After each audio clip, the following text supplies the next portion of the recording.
aquí. Partimos aquí la previa del partido. Ya estamos grabando. Todo de nuevo. La hoja. Ya. ¡Ah! Puta, grabé, va a tener que grabar de nuevo, media hora. Ya, rápido. A ver si estarán. Sí. Ya. Calor absorbido, calor cedido.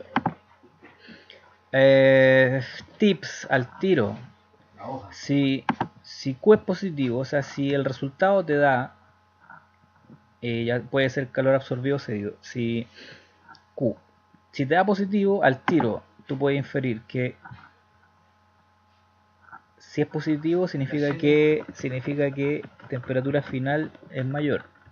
Entonces, si, si la temperatura final es mayor, quiere decir que la inicial es menor, o sea, fue de menos a más la temperatura. Por lo tanto, aumentó la temperatura. Y eso significa que absorbe calor. Ahora sí, para que es negativo, la inicial tiene que ser mayor. ¿Ya? Eso significa que disminuiría la temperatura. ¿Ya? Y si disminuye la temperatura, cede calor. ¿Ya? Eso en primer lugar como interpretación de Q. ¿Ya? Que Q se mide en Joule. Q se mide en Joule. ¿Ya? Es energía. Hecho. Entonces, en primer lugar, interpretar Q si es positivo o negativo. ¿Ya? Otra cosa.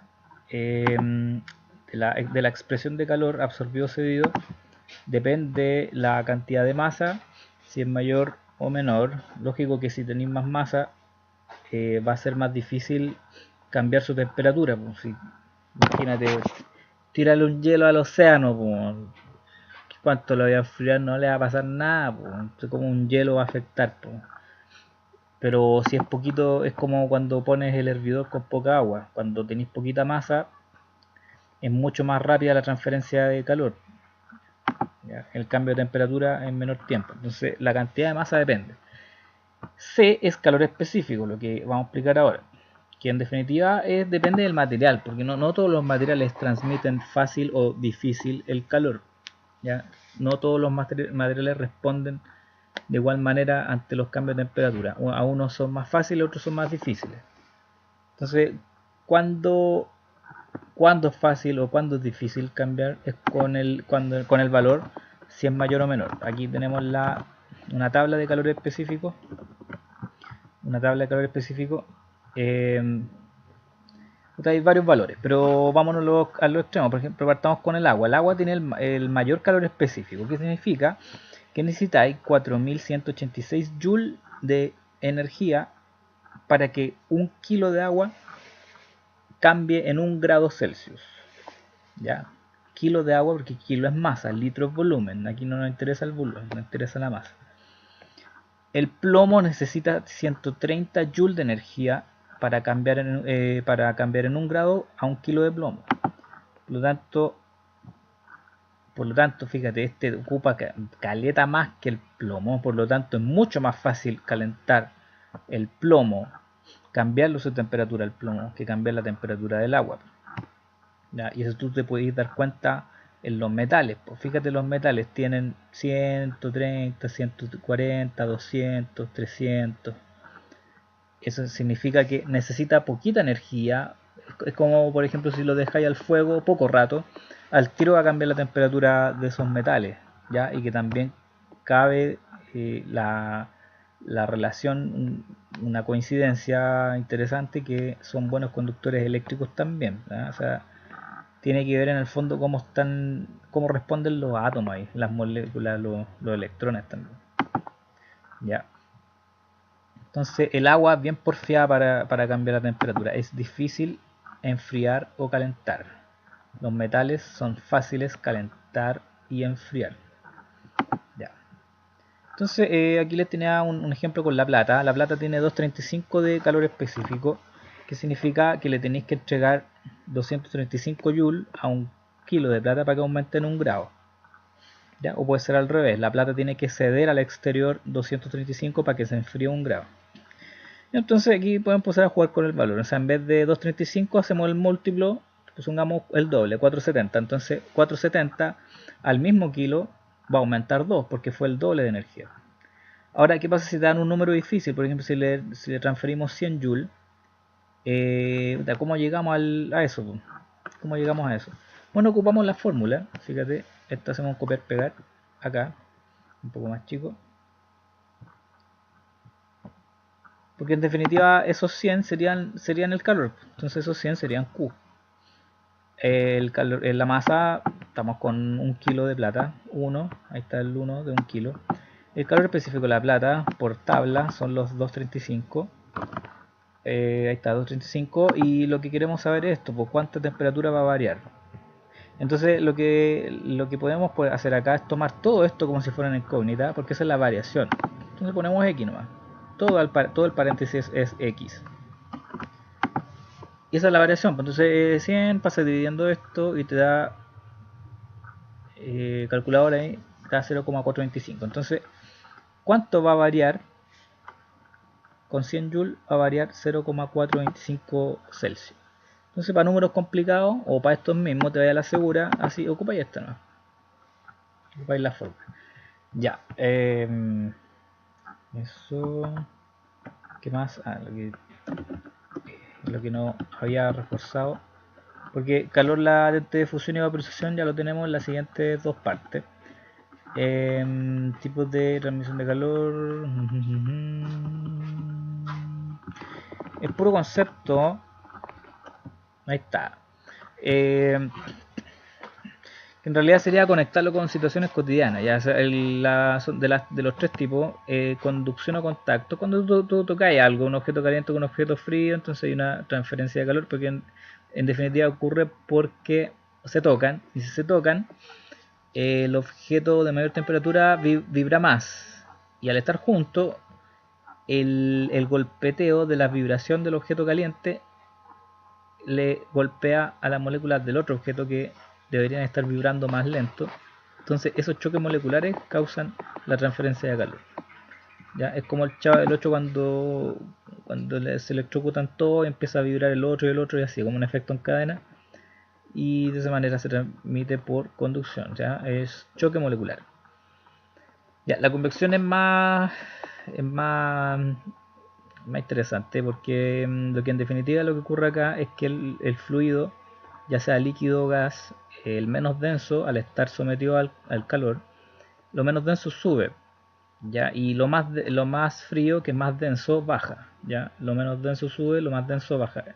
Entonces como los densos baja, se calienta, se hace menos denso y sube, y etcétera. Estos son corrientes de convección y que tú lo puedes encontrar cuando calentáis agua, cuando calentáis algo, cuando calentáis aire, por ejemplo un calefactor, el aire caliente va a subir. Entonces por eso, por ejemplo, el aire acondicionado que tira aire frío, ¿dónde conviene instalarlo? Arriba, porque el aire frío baja, no va a instalar el aire acondicionado bajo, está a enfriar los pies. El aire frío quedaría en el piso, y la idea es enfriar la casa o la habitación. Entonces para aire frío, arriba de la habitación. Y siempre lo va a ver así, a una cierta altura, cercano al techo. Y lo que es calefacción abajo, porque el aire caliente sube. Ya, y esto también lo veía a nivel geológico en el magma. El magma no está ahí así como en reposo, sino que está en constante movimiento. El núcleo calienta el magma y el magma caliente sube porque es menos denso. La misma cuestión, lo mismo del agua. Y lo más denso baja. Entonces esas corrientes de convección del magma son los que mueven y empujan por abajo a las placas tectónicas. Ya, esas son las corrientes de convección del magma. Y radiación, el infrarrojo. El infrarrojo es como el transportador, es el transporte del calor. Es el responsable. Ya, de hecho esas ampolletas que son, a ver, vamos a buscar una, a ver si de acá. Y el de las papas fritas, no sé, vamos a conectar. Ya, pero hay animales que ven el infrarrojo, como las serpientes, directo, así, con sus... A ver, Chile Wifi. Chile Wifi. Vamos acá a ver. Ampolleta infrarroja. Ampolleta infrarroja. Ya. Infrarroja. ¿Qué onda? Infrarroja. Ahí sí. Imagen. Buena. Para calentar las papas fritas. Fíjate. Eso es. O sea, igual se ve. Igual es luz visible. Porque si no, no se vería. Igual se ve rojo. Pero está más cargadito. Está entre la luz visible y el infrarrojo.